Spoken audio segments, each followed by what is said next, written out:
Thank you so much. Congratulation तो आप लोगों को है।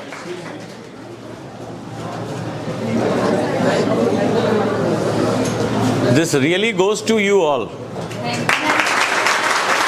और मेरी पूरी टीम को, सर मैम, पूरी टीम जो है ये सब आप लोगों का है।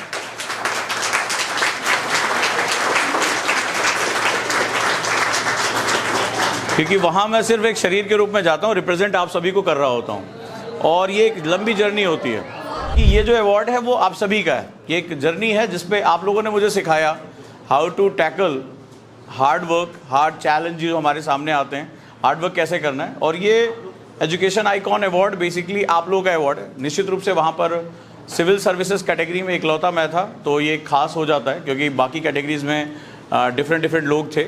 बट सिविल सर्विसेज को भी रिकॉग्नाइज़ किया गया और ये बताया गया कि ब्यूरोक्रेसी में हम किस तरह से अच्छे स्टूडेंट को भेज सकते हैं। तो थैंक यू आप सभी का बहुत बहुत धन्यवाद।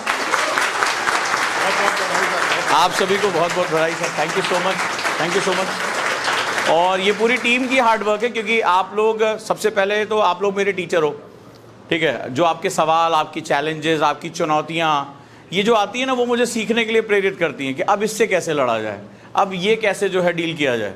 और ये जो भी मैं सोचता हूँ कई बार 19, 20, 22 करते हुए हमारी टीम भी लगातार उसके साथ लगी रहती है। तो थैंक यू आप सभी को भी, आप लोगों ने हर समय कोशिश की साथ चलते रहें। और ऐसे अभी बहुत से माइलस्टोन आ सकते हैं, माइलस्टोन मिल सकते हैं, तो ये सभी आपके लिए। और बस वहाँ पे बैठे बैठे मैंने एक लाइन लिखी थी कि long journey, lot of pain, लेकिन हाँ चलो कुछ तो सुकून के पल हैं। तो वहाँ पर ऐसा लगता है कि चलो जो इतना ढेर सारा पेन मिल रहा है उसमें कुछ गेन भी है। तो कुल मिलाकर सिंपल एक जर्नी है। एक छोटे से कमरे से शुरू किया था, ठीक है, 4-6 कुर्सियाँ, और फिर वहाँ से शुरू हो गया। मुझे भी नहीं पता था यहाँ तक पहुँचेंगे हम या यहाँ तक जाएंगे, क्योंकि कल एक बड़ा इंपॉर्टेंट वहाँ पर एक इंसिडेंस हुआ। तो कई बार क्या होता है कि दुनिया गोल है और एनर्जी हमारी आकर मिलती है। तो एक ये इसमें ढेर सारे आरजे आए हुए थे। मुझे याद है कि जब मैं बहुत हार्डशिप फील कर रहा था, मेरी सिस्टर जब हॉस्पिटल में थी, तो पूरे दिन भर सरकारी अस्पतालों में इधर उधर जाने के बाद रात में मैं जूते खोलता था, पैर में छाले पड़े होते थे।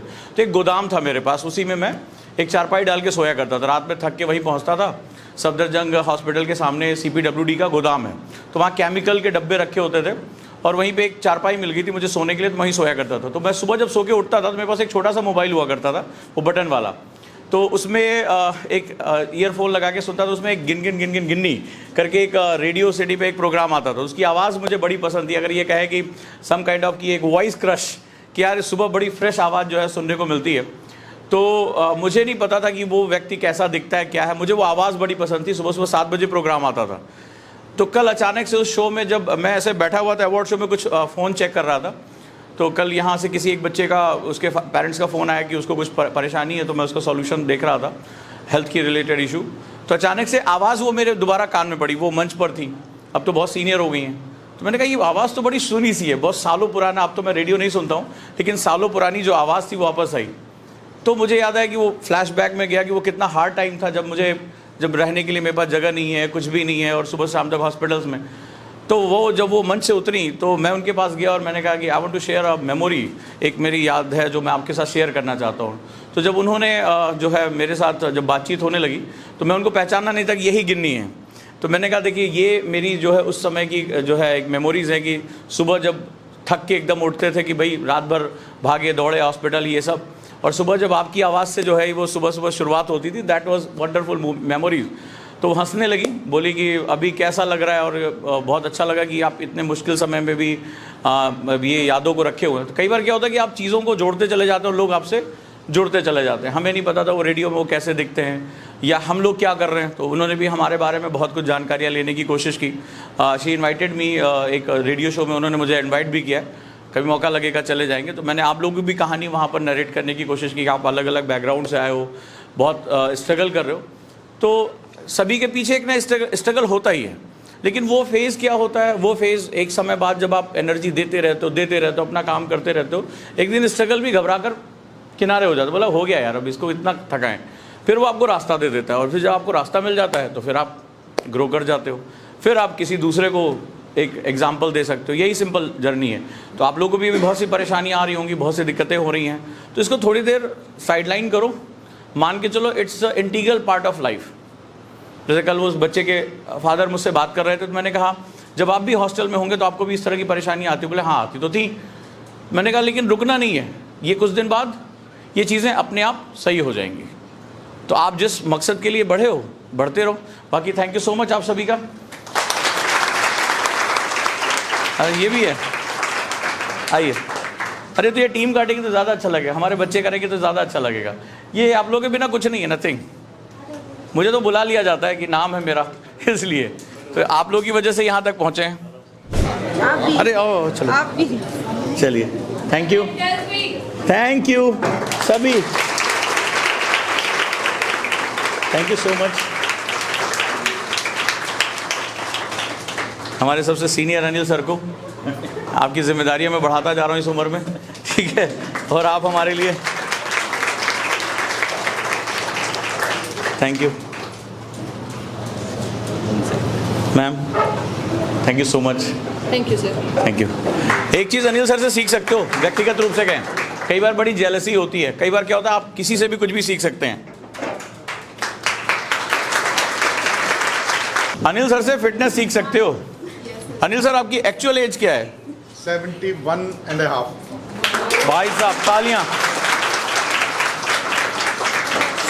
Thank you so much, thank you so much, thank you. 71 की एज में लोग छड़ी लेके चलते हैं सर, तो फिटनेस के मामले में कई बार देख के जलन होती बहुत ज़्यादा, यार ये कैसे टाइम निकाल पा रहे हो, और सबसे ज़्यादा सीढ़ियाँ ऊपर नीचे दाएं बाएं भागते रहना, राइट। तो ये जो हमारे यहाँ जिनका फेसिया मसल्स टाइट हो रहा है, वो सभी सर से कम टिप्स लेते रहें कि कैसे एनर्जेटिक रहना है, और सर के बारे में जानने की कोशिश करना है। वो बच्चे वेल सेटल्ड हैं, बहुत अच्छी जगह, लैविश जगह रहते हैं, विला में रहते हैं, इनको सैलरी वैलरी की कोई नीड नहीं है, बट ये कहते हैं मैं खाली बैठेगा तो मैं समझ लो ख़त्म है। इसको बोलते हैं वर्कोहॉलिक, कि आदमी हमेशा काम करता रहता है, उसकी जीवन का मकसद है कि काम करते रहना है। तो लाइफ में यही मोटो होना चाहिए कि जब तक हैं काम करते रहना है। Thank you so much sir, इन बच्चों को भी थोड़ा मोटिवेट करते रहिए। कुछ इंपॉर्टेंट अनाउंसमेंट कर दी जाए।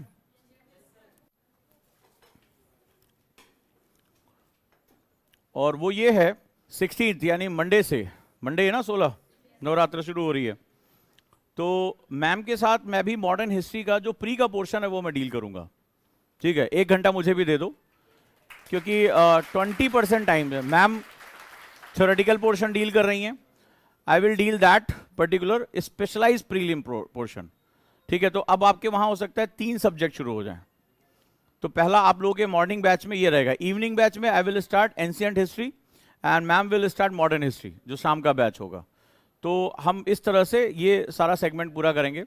तो मैम मॉडर्न हिस्ट्री में बहुत अच्छे से काम कर रही हैं, आगे बढ़ रही हैं। मैं जो पूरा फोकस रहेगा मेरा, वो जो 20% आता है जो क्वेश्चन प्रीलिम्स में, उसको लेकर मैंने कुछ स्टोरी में बनाया, हिस्ट्री को मैंने स्टोरी में कन्वर्ट किया। हाँ, ये चैलेंज है मेरा कि पिछले 25 सालों का सिंगल कोई क्वेश्चन तुम्हारा बचेगा नहीं। बस तुम्हें ये करना है कि इसको ऐसे, जो मैं बता दे रहा हूँ, जो मैं पढ़ा दूंगा, उसको ऐसे खा जाना, बस खा जाना, इतना ही बस करना मेरे लिए, और कुछ नहीं। उसके बाद मैं क्या करूँगा, यहाँ पे एक डंडा रखवा दूंगा बढ़िया सा, और खुद को मार देना अगर वो नहीं कर पाए तो। बस तुम्हारा इतना काम होगा, जो मैंने लिखा दिया, जो मैंने पढ़ा दिया, बस उसको किसी तरीके से खा जाना, चाहे वो तुम्हें समझ में आए ना। वैसे आ तो जाएगा समझ में, स्टोरीज हैं तो डेफिनेटली इतनी मेहनत की है। बस उसको किसी भी तरह जिम्मेदारी से उसको पेपर को चाट लेना, खा जाना, उसमें आइसक्रीम लगा लेना, कुछ भी करना। बस अगर वो 50 पेज हैं तो वो 50 पेज तुम्हें एकदम सोते में भी कोई जगह के पूछे तो हाँ वो बता देना। बस इतना एहसान कर लो, ठीक है। प्रीलिम्स के लिए हमारा पहला एक 20% पार्ट पूरा हो जाएगा, ठीक है। 20-40% और बचेगा, वो भी हम करा देंगे।